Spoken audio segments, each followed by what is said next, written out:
Her couture gown felt like a gilded cage, the diamonds around her neck a beautiful glittering leash. Isabella Vance stood on the most famous red carpet in New York, a radiant, pregnant goddess to the world. But the smile on her husband's face was a mask, and the words he whispered in her ear were pure venom. In front of 100 flashing cameras, he would not just break her heart. He would shatter her dignity, leaving her alone and humiliated under the cruel glare of the spotlight. He thought he was pushing aside nobody. He had no idea he was about to unleash a storm. For Isabella wasn't just his pregnant wife.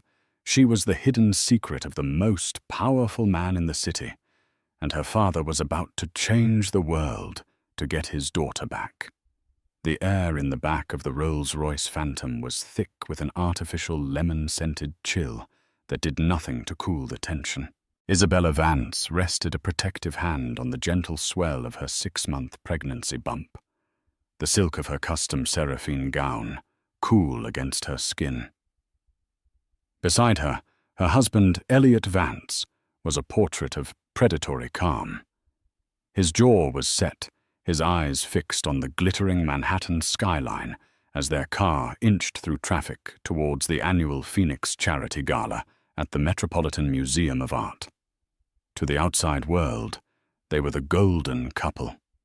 Elliot Vance, the charismatic real estate mogul, whose star was on a meteoric rise, and his beautiful soft-spoken wife, Isabella.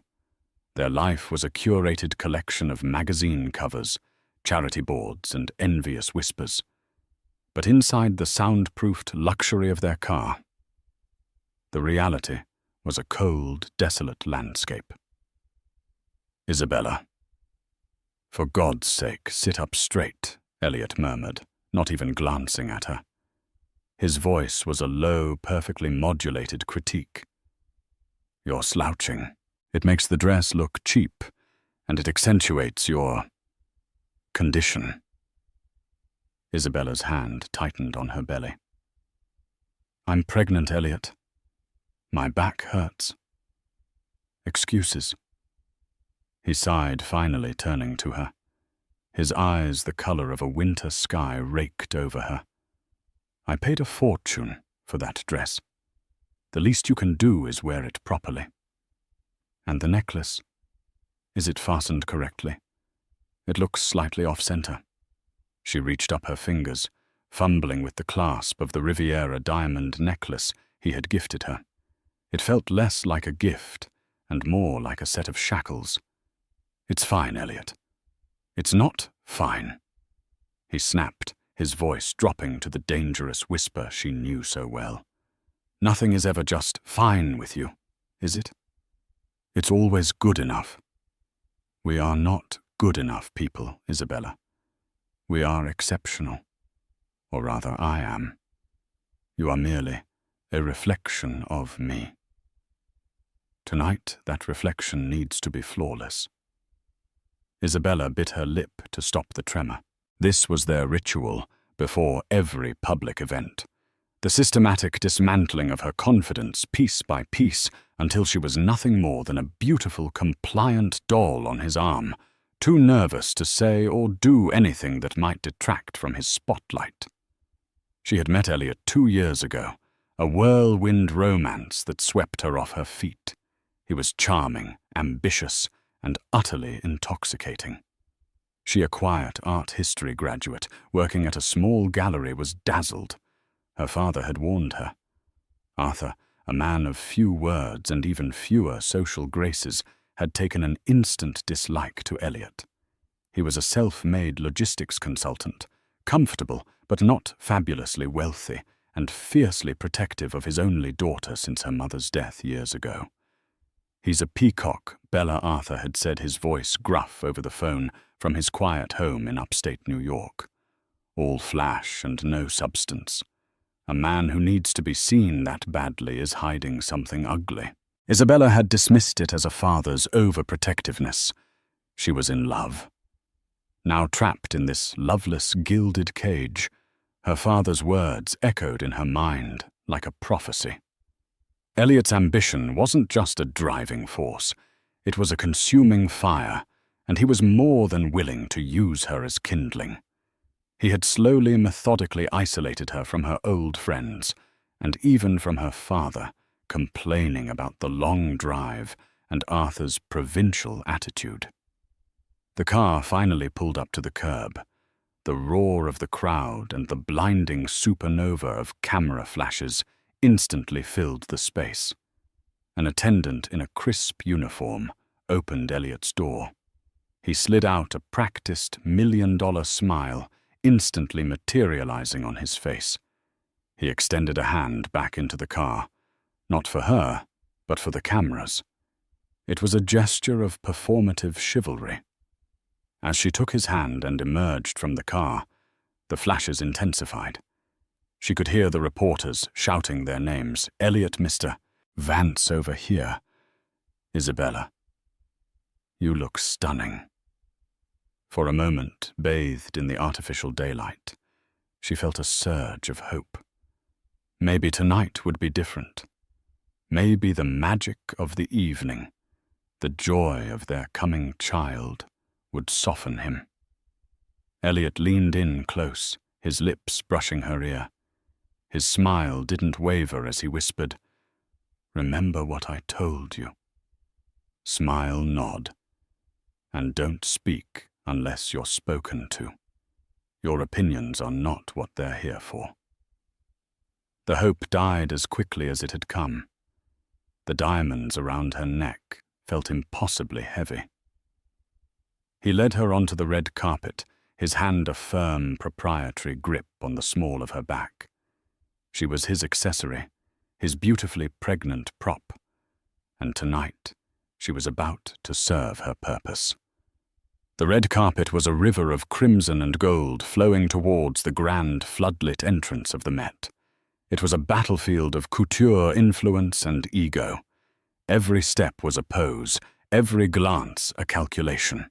Isabella had learned to navigate it, to hold her smile, even when her feet ached and her spirit withered. But tonight, the air was different. There was a charge of anticipation that felt sharper, more malevolent. As they paused for the main bank of photographers, Elliot tightened his grip on her. "Angle yourself slightly to the left, Isabella." "It's your better side," he commanded in a low tone. She complied, the flashbulbs bursting in her eyes like tiny explosions. It was in that moment of blinding light that she saw her. Stepping out of a sleek black Maserati just behind their Rolls-Royce was Chloe Decker. Chloe was the latest it girl, a fiery, ambitious actress who had landed a leading role in a blockbuster film produced by a company Elliot had recently invested in. She was everything Isabella wasn't: bold, overtly sensual, and dripping with a confidence that bordered on arrogance. She was also the woman whose perfume had been clinging to Elliot's suits for the past 3 months. Isabella's heart hammered against her ribs. She had suspected, of course. The late nights he claimed were investor meetings, the hushed phone calls he took in his study, the sudden uncharacteristic gifts that felt more like bribes for her silence. She had tried to ask him about it once, and he had turned it back on her with chilling precision. "Are you accusing me of something, Isabella? Is this your pregnancy making you paranoid and hysterical? I'm out there building an empire for us, for our child, and you're at home letting your imagination run wild. Be grateful, not suspicious." He had made her feel small and foolish. Now seeing Chloe Decker in the flesh, stepping onto the same red carpet, a stunning vision in a scandalous, backless emerald gown, Isabella knew her suspicions hadn't been paranoia. They had been an understatement. Chloe's eyes locked with Elliot's over Isabella's shoulder. A slow, triumphant smile spread across her face. This wasn't a coincidence. This was a planned detonation, Elliot gave Isabella a gentle but firm push forward, moving them along the press line. "Keep moving," he whispered, his voice dangerously smooth. They were intercepted by Amelia Vance, a notorious gossip columnist for the New York Spectator. Her smile was as sharp as her pen. "Elliot, Isabella. The couple of the hour. Isabella, pregnancy suits you. You are absolutely glowing." Before Isabella could offer a polite thank you, Elliot laughed. It was a loud, dismissive sound that drew the attention of everyone nearby. "She's certainly glowing, Amelia," he said, his eyes glinting with malice. "It's amazing what a few extra pounds can do. I keep telling her we'll need to hire a team of the world's best trainers to get her back into a respectable shape after the baby arrives. A Vance must always look the part after all." The comment landed like a physical blow. The air crackled. Amelia's eyes widened, sensing a major story. The reporters and photographers began to surge closer, their microphones like a forest of black stems. Isabella's face burned with humiliation. He had never been so openly cruel before. She tried to pull her arm from his, but his grip was iron. "Elliot, please," she whispered, her voice trembling. He ignored her. Just then, Chloe Decker glided up to them, her scent jasmine and something musky enveloping them. "Elliot, darling," she purred, placing a perfectly manicured hand on his arm, right next to Isabella's. "I was hoping I'd see you." Elliot's smile widened. He turned his body slightly, creating a space for Chloe that subtly but deliberately excluded his own wife. "Chloe, you look magnificent, a true star. And you, Isabella." Chloe said, her gaze sweeping over Isabella's pregnant form with a look of pitying disdain. "How domestic of you. It's brave to come out in your condition." The world began to spin. The flashing lights, the murmur of the crowd, the cloying scent of Chloe's perfume. It was all becoming a dizzying, nauseating vortex. Elliot was preening under the attention, soaking it in. This was his plan. This was the public execution of their marriage. He was trading up, and he wanted the world to witness the exact moment he discarded his old model for the new one. Amelia Vance's microphone was right there. "Elliot, you and Miss Decker certainly seem close. Is this a business relationship?" Elliot let out another booming laugh. He released Isabella's arm and draped his own over Chloe's bare shoulders. The cameras went into a frenzy. The image would be on every website within minutes. Elliot Vance, with his arm around his mistress, while his pregnant wife stood forgotten beside them. "Chloe is a visionary talent," Elliot announced, his voice projecting for every recording device. "In my business, you have to align yourself with the future. You can't be held back by outdated assets." He didn't look at Isabella, but everyone knew who he was talking about. Outdated. Asset. The words echoed in the cavern of her shock. Her vision blurred with tears she refused to let fall. She felt hundreds of pairs of eyes on her, a mix of pity and morbid curiosity. They were watching her fall apart. She took a step back, then another. No one noticed. All eyes were on Elliot and Chloe, the new power couple laughing and posing for the ravenous press. She was invisible, a ghost at her own execution. With a strangled sob caught in her throat, Isabella turned and fled. She pushed her way through the gawking onlookers, ignoring the startled calls of a few reporters who finally noticed her departure. She stumbled off the red carpet, her heels sinking into the grass of the park. All she wanted was to disappear. She pulled out her phone, her hands shaking so violently she could barely dial the number. There was only one person in the world she could call. The phone rang twice before he picked up. His voice was gravelly calm. "Bella." "What's wrong, Dad?" she choked out, the tears finally breaking free, hot and shameful down her cheeks. Can you please come get me?" "Something terrible has happened." There was a pause on the other end of the line, and in that silence, Isabella could feel a lifetime of quiet paternal fury beginning to coalesce. "Where are you, Bella?" Arthur Sinclair's voice was dangerously low. "Tell me exactly where you are." Arthur Sinclair was not a man given to overt displays of emotion. His world was one of quiet control of calculated moves and unspoken power. He lived in a sprawling but understated stone house in North Salem, a world away from the flash and clamor of Manhattan. He preferred the company of his thoroughbred horses and his dog, a retired greyhound named Odin, to the sycophants and sharks of the business world. He had built his empire, Sinclair Global, from a single shipping truck into a multi-billion-dollar logistics behemoth by being smarter, faster, and more ruthless than anyone else.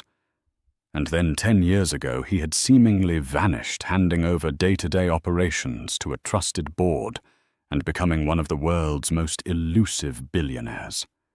The world knew the name Sinclair Global. They did not know the name Arthur Sinclair. He had scrubbed his presence from the public record with the same brutal efficiency he applied to a hostile takeover. He did it for one reason: to protect Isabella. After his wife Elena had been killed in a car accident, that Arthur always suspected was a targeted attack by a business rival he had vowed to keep his daughter out of the crosshairs of his wealth. She grew up with comfort, but not extravagance. She went to good schools, but not the elite academies of the super-rich. She knew her father was successful, but she had no concept of the scale. She thought he was a simple logistics consultant. It was a lie born of love and fear. When he gave Isabella a generous but not outlandish trust fund for her wedding to Elliot, he'd also conducted the most thorough background check money could buy. He discovered Elliot Vance wasn't a real estate mogul. He was a fraud. His company, Vance Properties, was a house of cards, propped up by high-interest loans and a series of brilliant lies. Most damningly, a significant portion of his seed money had been secretly funneled from a shell corporation owned by Sinclair Global, a honeypot Arthur had set up to test his prospective son-in-law. Elliot had not only taken the bait, he had leveraged it to the hilt, believing it was an anonymous investment from a foreign fund. He was, in essence, entirely funded by the man he mocked as provincial. Arthur had kept this information to himself, hoping Isabella would see the truth on her own. He had waited. Now that wait was over. The moment he heard Isabella's broken voice on the phone, the cold, controlled dam Arthur had built around his heart for decades cracked. The fury that poured forth was a silent, glacial force. "Stay where you are, Bella. Don't move. I'm sending a car," he said, his voice a low growl. "And I'm coming myself." He hung up and pressed a button on his desk intercom. "Marcus," he said, his voice leaving no room for argument. "Scramble the chopper. Destination Manhattan, now. And get me a live feed of the Phoenix Gala red carpet. I want to see everything." Within minutes, the sitting room of his quiet country home was transformed into a command center. A massive screen on the wall flickered to life, showing live footage from a news feed. He saw it all. He saw his daughter, beautiful and pregnant, standing alone. He saw Elliot Vance, his arm draped around that actress like a cheap trophy. He saw the whispers, the stares, the smug triumph on Elliot's face. He watched the footage of his daughter fleeing, and something inside him turned to ice. His head of security, A formidable ex-Mossad agent named Marcus stood by silently. "So the car for Ms. Vance is 5 minutes out. The helicopter is on the pad." Arthur didn't take his eyes off the screen. Elliot was now inside the gala, laughing with a group of men, Chloe Decker clinging to his arm. He looked like the king of the world. "Reroute my car," Arthur said, his voice flat. "I'm not going to the pickup point. I'm going to the gala." Marcus hesitated for a fraction of a second. "Sir, your security protocol is suspended." Arthur cut him off. "Get me David Brown on the line." David Brown was the CEO of Sinclair Global, the public face of the company. He was also on the board of the museum hosting the gala. A few moments later, Brown's voice, flustered, came through the speaker. "Arthur, is everything all right? I'm at the event now." David Arthur said, his voice like the grinding of tectonic plates. "You are going to walk over to the event coordinator. You are going to tell them that in 10 minutes I will be taking the stage. They will interrupt the current speaker, and they will hand me a microphone. There is no room for discussion. Is that understood?" There was a stunned silence on the other end. David Brown knew that Arthur Sinclair hadn't made a public appearance in over a decade. For him to do so now unannounced at the most high-profile event of the year, something seismic was happening. "Yes, Arthur." "Understood." Arthur stood up, shrugging on a simple, dark, tailored jacket over his cashmere sweater. He looked out of place for a black tie event, but he knew that in a few minutes no one would care what he was wearing. He walked out of the room without a backward glance. Odin the Greyhound rising silently to follow him to the door. As he strode toward the waiting helicopter, the rhythmic thumping of the blades beating against the night air. He wasn't just a father coming to rescue his daughter. He was an emperor marching to war. Elliot Vance had built his pathetic little kingdom on sand using Arthur Sinclair's money and breaking his daughter's heart in the process.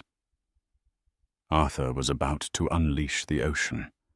The grand hall of the Metropolitan Museum of Art was a symphony of clinking champagne glasses, polite laughter, and the self-congratulatory hum of the city's elite. A senator was at the podium droning on about philanthropic duty. Elliot Vance was in his element, holding court near the main bar. He had Chloe on one arm and a glass of vintage Dom Perignon in his hand. He felt untouchable. Isabella's tearful departure had been a minor, messy detail, easily spun into a narrative of an overly emotional pregnant woman having a moment. He was already crafting the story for the press. He was in the middle of a self-aggrandizing anecdote when a subtle shift occurred in the room's atmosphere. The senator at the podium faltered, looking confusedly towards the side of the stage. A man in a tuxedo, the event organizer, was speaking urgently to him. The senator nodded, looking bewildered, and stepped away from the microphone. "Ladies and gentlemen," the organizer said, his voice strained, "we have an unscheduled addition to our program. Please welcome Mr. Arthur Sinclair." The name hung in the air, met with a collective, confused silence. Sinclair. A few people in the finance and industrial sectors exchanged baffled looks. The Arthur Sinclair. The ghost. The myth. It had to be a mistake. Then he walked onto the stage. He was not what they expected. He wasn't wearing a tuxedo. He was dressed in dark trousers, a simple sweater, and a jacket. He looked more like a university professor than a titan of industry. But there was an aura around him, an absolute, unshakable gravity that commanded the attention of every person in the room. The hall fell utterly silent. Elliot Vance froze his glass halfway to his lips. He squinted at the stage. The name sounded vaguely familiar, but he couldn't place it. He'd heard Isabella mention her father's name was Arthur, but her dad was some small-time logistics guy from upstate. This couldn't be him. On stage, Arthur approached the microphone. He didn't tap it or adjust it.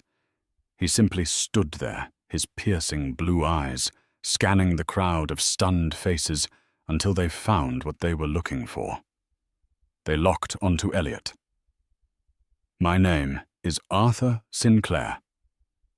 He began his voice, calm and clear, amplified throughout the cavernous hall. There was no tremor, no anger, just the salt-hard weight of immense power. For those of you who don't know me, I am the founder and sole owner of Sinclair Global. A wave of gasps and frantic whispers rippled through the audience. Sinclair Global was a leviathan. It owned ports, airlines, and a web of subsidiaries so vast that nearly every person in that room had been indirectly touched by its influence. The man on the stage wasn't just a billionaire. He was a kingmaker, a shadow power of mythical proportions. Elliot's blood ran cold. Sinclair, Isabella's maiden name. It couldn't be. It was an impossible, absurd coincidence. His mind raced trying to connect the dots, but all he could feel was a rising tide of panic. Arthur's gaze remained fixed on him. "I am not a man for public events. I am here tonight for one reason. My daughter was publicly humiliated on the steps of this museum less than an hour ago. By her husband." The whispers exploded into a roar. Every head in the room swiveled to find Elliot, whose face had gone chalk white. Chloe Decker took an instinctive step away from him, her own expression a mask of horror and confusion. My daughter Arthur continued his voice, cutting through the noise like a razor, is Isabella Vance. Formerly, Isabella Sinclair. The world tilted on its axis for Elliot Vance. The room began to spin. Isabella, her quiet, unassuming father, was Arthur Sinclair. The anonymous investor, the source of all his capital, the foundation of his entire fraudulent empire, was the man he'd been mocking for 2 years. "It has come to my attention," Arthur said, his voice dropping slightly, making the chilling words even more impactful, that Mr. Vance has been telling people he is building an empire. A commendable ambition. However, it's important to give credit where it's due. Vance Properties was funded, and is for all intents and purposes owned by a series of shell corporations that report directly to me. Elliot Vance doesn't own an empire. He has been managing a small experimental department of my company. And tonight, his position has been terminated. The collective gasp was sharp and visceral.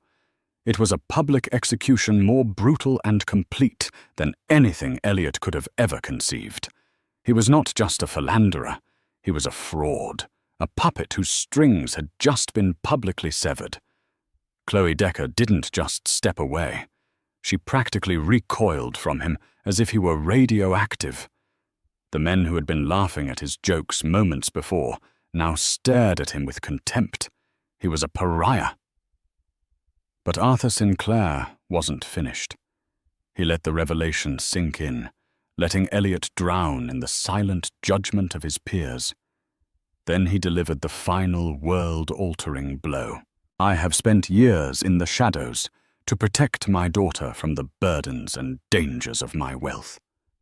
Tonight, I see that I was wrong. The greatest danger to her was not my fortune, but a man who sought to exploit her without it. That ends now." He paused, letting his eyes sweep across the room, a king addressing his court. "Effective immediately, I am restructuring the primary trust of Sinclair Global. I have one child and one heir. As of this moment, 100% of my controlling shares and personal assets will be transferred to her name. Isabella Sinclair is now the majority shareholder and sole heir to the Sinclair Global fortune. Any man, woman, or corporation in this room who wishes to do business with my organization in the future would do well to remember who they are truly dealing with. He set the microphone down. He didn't wait for applause. He simply turned and walked off the stage, leaving behind a scene of absolute pandemonium. Elliot Vance stood frozen, his champagne glass slipping from his nerveless fingers and shattering on the marble floor. The sound was lost in the cacophony. He had tried to discard his outdated asset, and in one single devastating speech, her father had made Isabella Vance arguably the most powerful woman in the room, if not the entire city. And he, Elliot Vance, was less than nothing. The morning after the Phoenix Gala was a media apocalypse. Every major news outlet, from the Wall Street Journal to the trashiest online tabloids, led with the same story. Photos of Arthur Sinclair on stage were juxtaposed with the images of Elliot and Chloe on the red carpet and the heartbreaking shot of a lone, pregnant Isabella fleeing the scene. Headlines screamed, "The ghost billionaire returns. Heir raising jilted wife inherits $50 empire. From humiliation to head of the table, the Isabella Sinclair story." For Elliot Vance, the fallout was immediate and catastrophic. His phone rang incessantly, with calls from panicked investors, furious lenders, and his now ex-lawyers. By 9 a.m., a letter from Sinclair Global's legal team was delivered to his office, informing him that his access to all company accounts was frozen, and an army of forensic accountants was being dispatched to audit every penny he had ever touched. He was locked out of his office by building security. When he tried to call Chloe Decker, her number was disconnected. She had vanished, her budding career likely incinerated in the blast radius of his downfall. He was ruined utterly and completely in less than 12 hours. Meanwhile, Isabella was ensconced in the quiet, fortress-like security of her father's estate. She had woken up in her childhood bedroom, the morning sun streaming through windows that overlooked rolling green hills, a stark contrast to the concrete canyons of her married life. The world she woke up to was not the one she had fallen asleep in. Her phone was a constant buzz of messages from people she hadn't heard from in years, all offering belated congratulations and sycophantic support. She ignored them all. She found her father in his study, a cavernous room lined with books, staring at a small framed photograph on his desk. It was of her mother, Eleanor, a beautiful woman with a vibrant smile and eyes the same warm brown as Isabella's. "I'm sorry," Isabella said softly, her voice still raw. "I should have listened to you." Arthur turned, his expression unreadable. "No, Isabella. I am the one who is sorry. I failed you. You didn't fail me. You saved me. I saved you from a fire I helped set." He set his voice heavy with a guilt she had never heard before. He gestured for her to sit in one of the plush leather armchairs. "There's something you need to know. The reason I hid everything from you. The reason we lived so quietly." He took a deep breath. "Your mother. Her death wasn't a simple car accident. It was a message. I was in the middle of a brutal, hostile takeover of a rival company. The CEO was a dangerous man named Julian Croft. He played dirty. A week before the final shareholder vote, Elena's car was run off the road by a truck. The police ruled it an accident, a faulty brake line. But I knew. My security team found evidence the line had been cut. There was nothing I could prove in court, but I knew Croft was behind it. He was sending a message my family was a target. Isabella stared at him, her heart aching. She had mourned her mother her entire life, but she had always believed it was a tragic, random event. After she died, Arthur continued, his voice thick with emotion. I won the takeover. I crushed Croft's company and ruined him personally. But it was a hollow victory. I looked at you so small and innocent, and I made a vow. No one would ever use you to get to me again. So Arthur Sinclair, the billionaire, ceased to exist. I became a reclusive consultant. I built a wall of anonymity around us, around you. I thought if you lived a normal life, without the trappings of immense wealth, you would be safe. You would be free to find someone who loved you for you, not for your name or your money. He looked at her, his eyes filled with a profound regret. But in trying to protect you from one kind of predator, I left you completely defenseless against another. Elliot didn't want the Sinclair fortune because he never knew it existed. He just wanted a beautiful, gentle wife with a respectable but not intimidating family connection. He wanted someone he could control. My secrecy, my lie. It made you the perfect target for a man like him. I am so sorry, Bella. The revelation washed over Isabella, a wave of understanding and sorrow. Her father's distance, his quiet nature, his aversion to the spotlight, it wasn't a rejection of her, but a desperate, misguided attempt to protect her. He had carried this terrible secret, this burden of grief and guilt alone for all these years. She rose from her chair and walked over to him, wrapping her arms around his shoulders. He was a powerful, formidable man who had just shaken the foundations of New York society. But in that moment, he was just a grieving husband and a father who feared he had failed his child. "You didn't fail me, Dad," she whispered, resting her head against his. "You gave me a real childhood.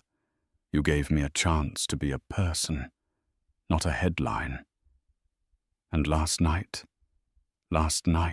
you gave me back my life." He finally put his arms around her, holding his daughter and his unborn grandchild, the future of his legacy. The walls he had built for decades were finally coming down. The secret was out, and the world had changed forever. But now, for the first time, they would face it together. In the week that followed the gala, a team of the world's most formidable lawyers, all on Arthur Sinclair's payroll, descended upon Isabella's life. They came armed with pre-prepared divorce petitions, asset seizure notices for Elliot, and a mountain of corporate documents that represented the keys to the Sinclair global kingdom. The world expected a bloodbath, a messy public divorce where the jilted wife would take her husband for every last cent. But Isabella wanted something else. She wanted closure, not just revenge. 2 weeks after that fateful night, she agreed to meet Elliot. Not in a lawyer's office, but in the vast, empty penthouse they had once shared. He was a changed man. The arrogant swagger was gone, replaced by a desperate, haunted look. He had lost weight, and his expensive suit hung on him like a shroud. He was standing by the floor-to-ceiling windows, looking out over a city that no longer belonged to him. "Isabella," he said, his voice raspy. "They've taken everything. The accounts, the cars, even the club memberships." Isabella stood calmly by the door, her hand resting on her stomach. She felt no pity, only a profound sense of finality. "They weren't yours to begin with, Elliot. They were all on loan from my father." He turned to face her, his eyes pleading. I know what I did was unforgivable. Chloe, the things I said. I was a fool, Bella. I was blinded by ambition. But I loved you. In the beginning, I really did. Did you? She asked, her voice clear and steady. Did you love me, or did you love the idea of me? The perfect, quiet wife who wouldn't challenge you, who would look good on your arm and never question your authority. You didn't want a partner, Elliot. You wanted a possession. He took a step towards her. We can fix this. We have a child on the way. Your father. He did this to teach me a lesson I understand. I've learned it. Tell him I've learned my lesson. We can start over. It was then that Isabella finally understood the depth of his delusion. He still saw her as an intermediary, a conduit to her father's power. He didn't see her at all. She reached into her handbag and pulled out a single document. It wasn't a lawsuit. It was a simple one-page agreement. She placed it on the marble coffee table. This is a divorce settlement, Elliot. It's already been signed by me. He scrambled to read it, his eyes scanning the page frantically. What is this? It says I keep the watch and the art in my office. Nothing else. This is a joke. It's not a joke, Isabella said calmly. You once told me I shouldn't be held back by outdated assets. I'm taking your advice. I am releasing you from our marriage. I'm not suing you. I'm not dragging you through the courts. I'm simply letting you go. My father's legal team will handle the dissolution of Vance Properties. As for me, I want nothing from you.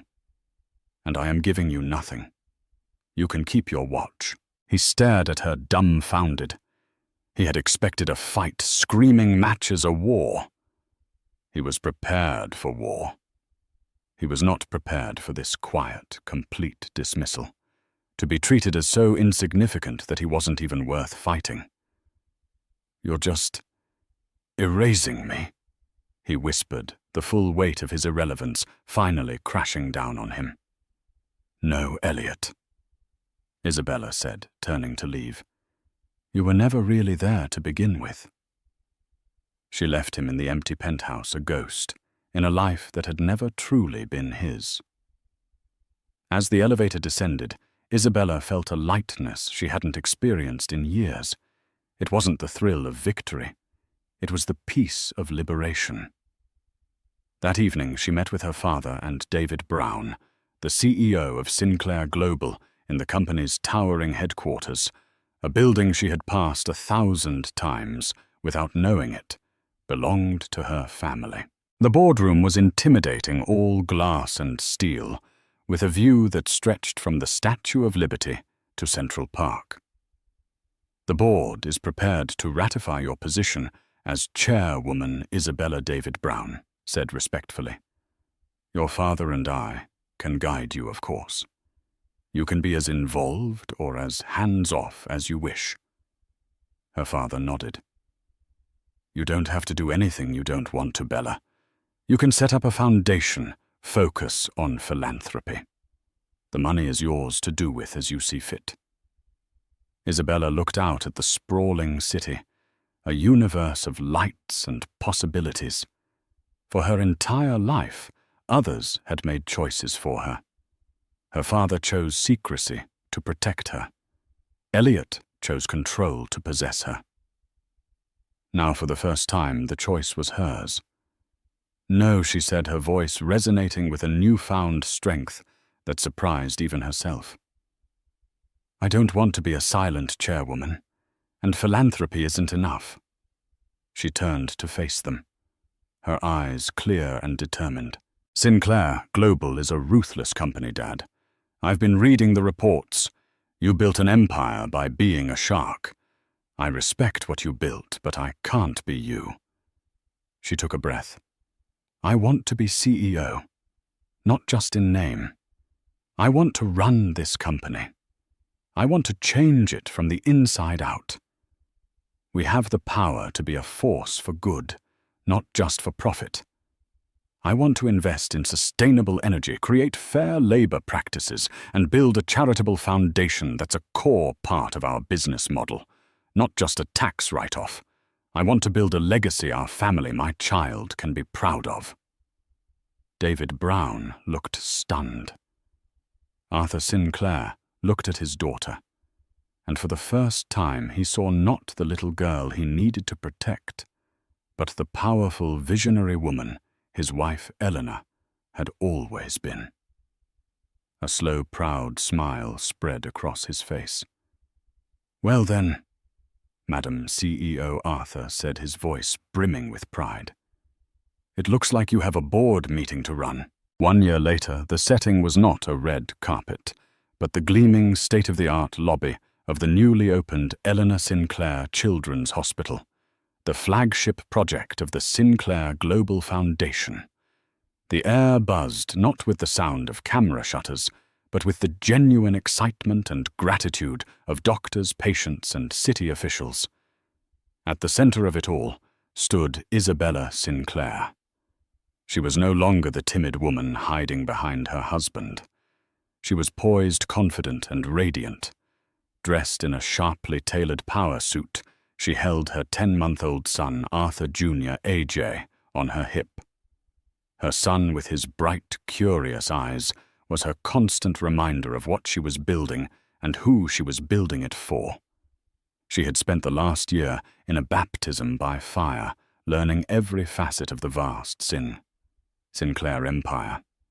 She worked tirelessly, earning the respect of the board, not because of her name, but because of her sharp intellect, her compassion, and her unwavering vision.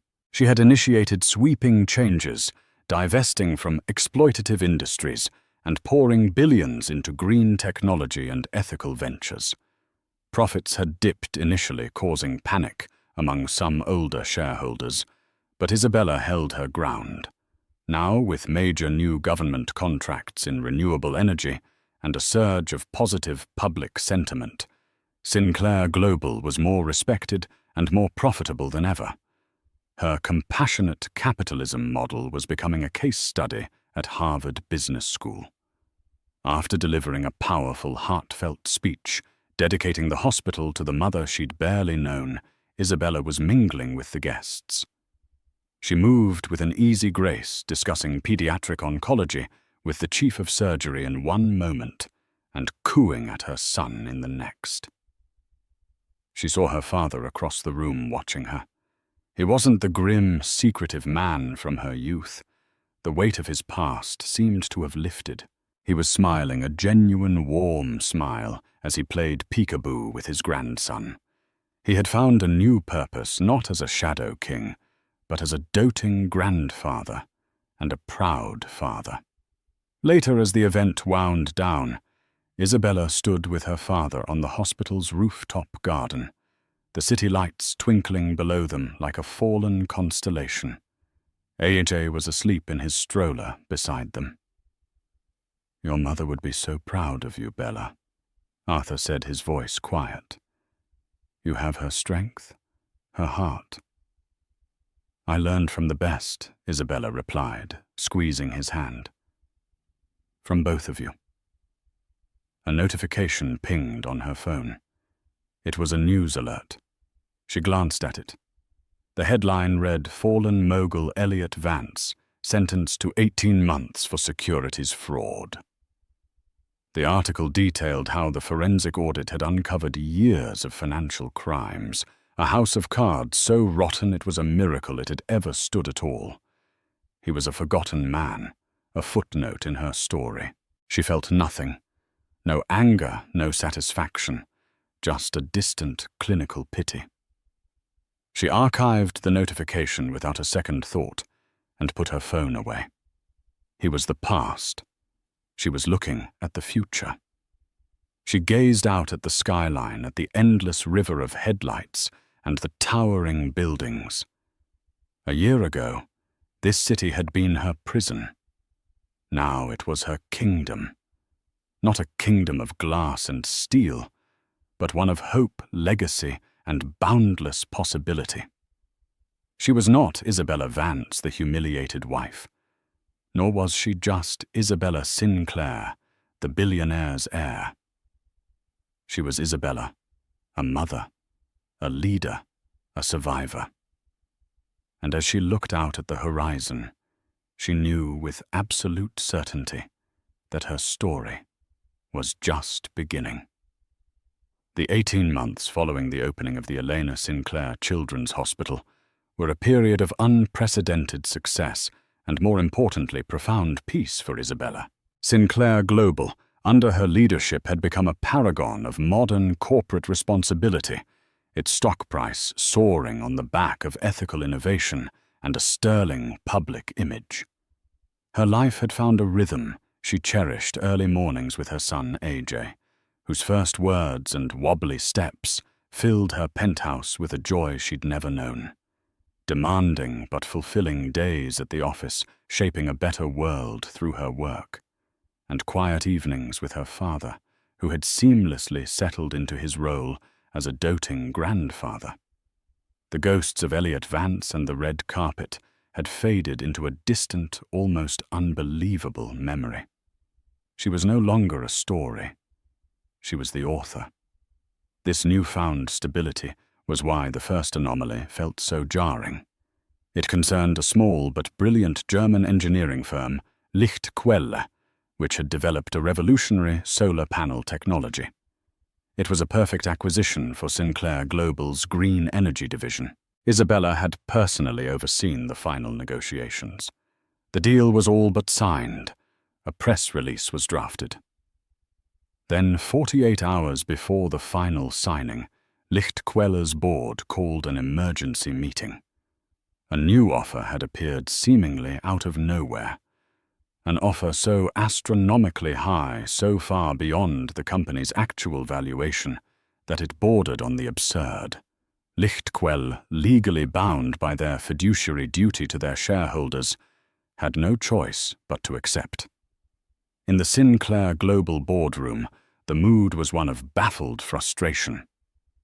"Who did this?" Isabella asked, looking at the grim faces of her acquisitions team. "Which of our competitors has this much cash to burn on a vanity play?" David Brown, still her trusted COO, slid a tablet across the vast oak table.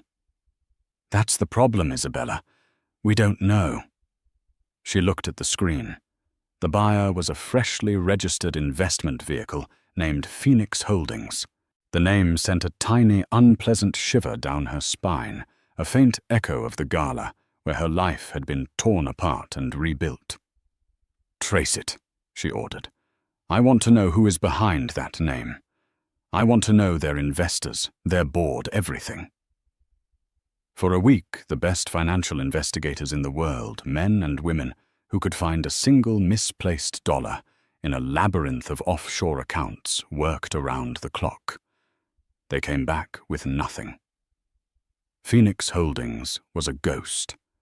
It was registered in a non-disclosure jurisdiction, funded by a series of bearer bonds, and layered through so many shell corporations in Panama, the Cayman Islands, and Liechtenstein, that the trail went completely cold.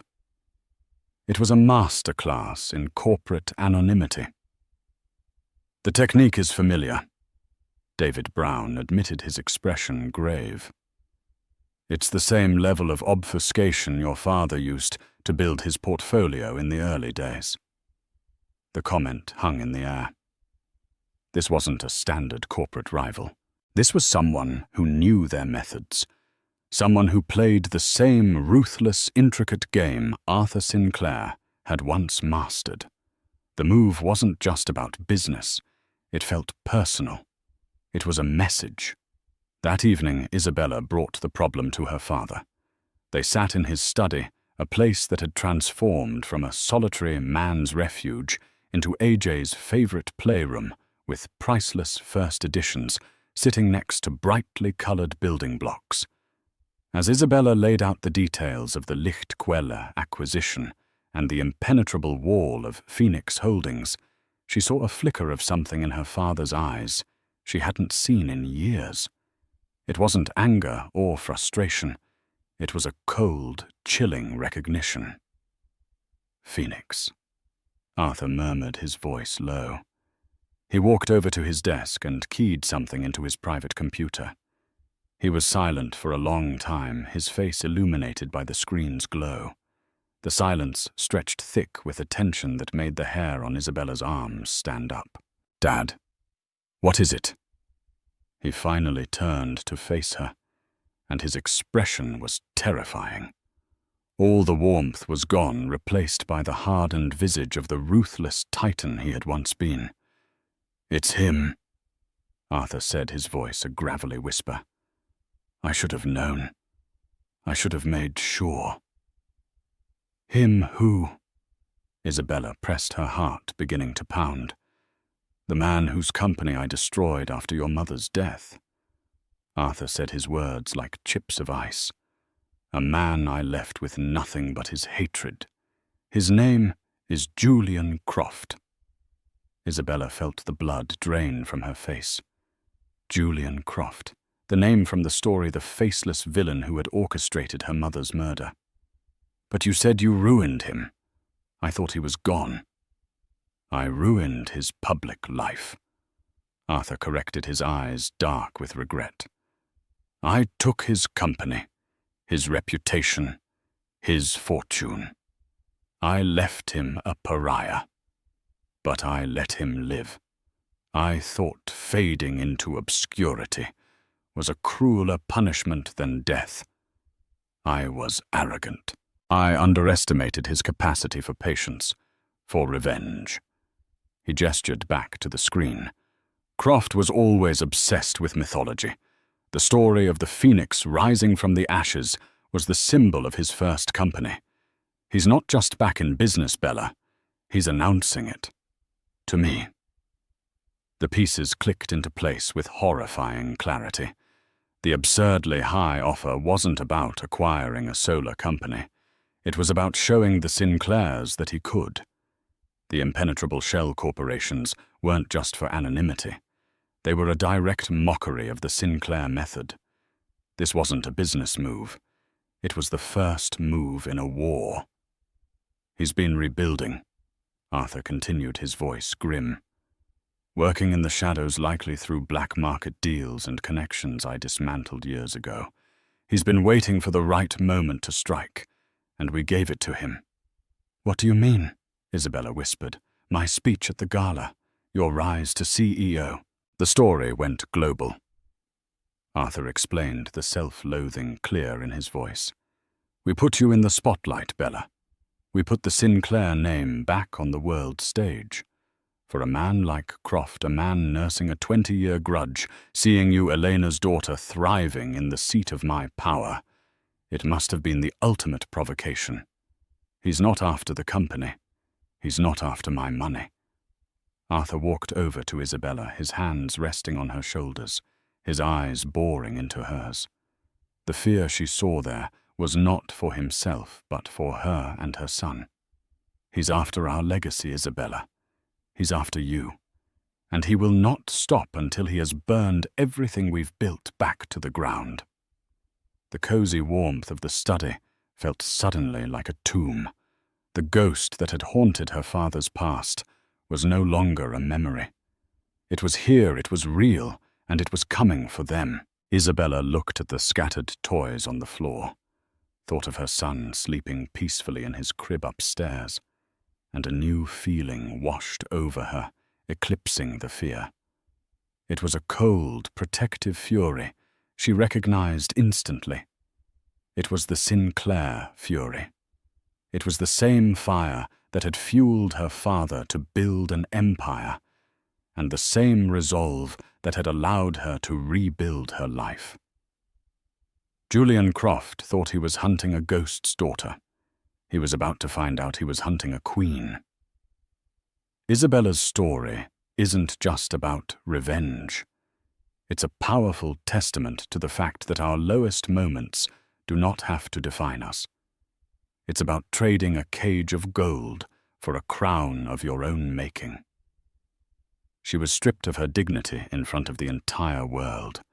But in that moment of absolute humiliation, she found the path back to herself, uncovering a strength she never knew she possessed. Her journey from heartbreak on the red carpet to the head of the boardroom reminds us all that true power isn't about the name you carry or the money you inherit. It's about the choices you make when you finally have the freedom to decide your own worth. If Isabella's journey from a pawn in someone else's game to the queen of her own empire inspired you, please show your support by hitting that like button. Share this story with someone who needs a reminder of their own inner strength. And for more incredible stories of resilience and triumph, make sure you subscribe to our channel and ring that notification bell. Thank you for listening.